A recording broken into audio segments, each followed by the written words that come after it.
AICC ಅಧ್ಯಕ್ಷ ಮಲ್ಲಿಕಾರ್ಜುನ ಖರ್ಗೆ ನಿನ್ನೆ ಒಂದು ಹೇಳಿಕೆಯನ್ನು ಕೊಟ್ಟು ಸಂಗಮದಲ್ಲಿ ಮಿಂದಿದ್ರೆ ಬಡತನ ನಿರ್ಮೂಲನೆ ಆಗತ್ತಾ, ಗಂಗೆಯಲ್ಲಿ ಮುಳುಗಿದ್ರೆ ಹೊಟ್ಟೆಗೆ ಊಟ ಸಿಗತ್ತಾ?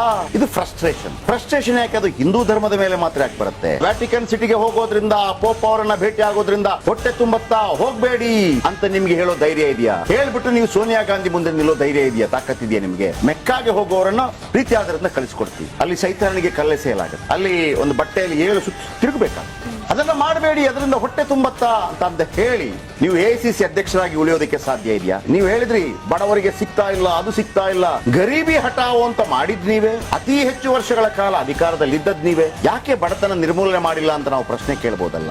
ಮಲ್ಲಿಕಾರ್ಜುನ ಖರ್ಗೆ ಅವರೇ, ಸಹಿಷ್ಣುತೆ ಬಗ್ಗೆ ಹಿಂದೂಗಳಿಗೆ ಯಾರು ಕಲಿಸ್ಕೊಡುವಂತ ಅಗತ್ಯ ಇಲ್ಲ. ನೀವು ಇವಿಷ್ಟು ಪವರ್ಫುಲ್ ಅಲ್ವಾ? ಅಲ್ಪಸಂಖ್ಯಾತರ ಬಗ್ಗೆ ಇಷ್ಟು ಮಾತಾಡ್ತಿರಲ್ವಾ? ಅಲ್ಪಸಂಖ್ಯಾತ ಟಾಪೆಸ್ಟ್ ಲೀಡರ್ ಗಳಿದ್ದಾರಲ್ಲ, ಜಮೀರ್ ಅಹಮದ್ ಖಾನ್ ಇದಾರಲ್ಲ, ಜಮೀರ್ ಅಹಮದ್ ಖಾನ್ ಅವರ ಹತ್ರ ಹೇಳ್ಬಿಟ್ಟು ನೀವು ನಿಮ್ಮನ್ನ ಒಮ್ಮೆ ಮೆಕ್ಕಾಗೆ ಕರೆದುಕೊಂಡು ಹೋಗೋದಕ್ಕೆ ಹೇಳಿ. ಆಸ್ ಎ ಮಲ್ಲಿಕಾರ್ಜುನ ಖರ್ಗೆ ಆಗಿ ನೀವು ಮೆಕ್ಕಾಗೆ ಹೋಗಿ ಒಳಗೆ ಹೋಗೋದೆಲ್ಲ ಬೇಡ, ನೀವು ಅಲ್ಲೊಂದು ಸೆಲ್ಫಿಂಗ್ ತೆಗೆದು ನಮ್ಗೆ ಕಳಿಸ್ಬಿಡಿ. ನಿಮ್ಮ ಪಾದಾರವಿಂದಗಳಿಗೆ ಬಿದ್ದು ಬಿಡ್ತೀವಿ. ನಿಮ್ಮಿಂದ ಸಾಧ್ಯ ಇಲ್ಲ.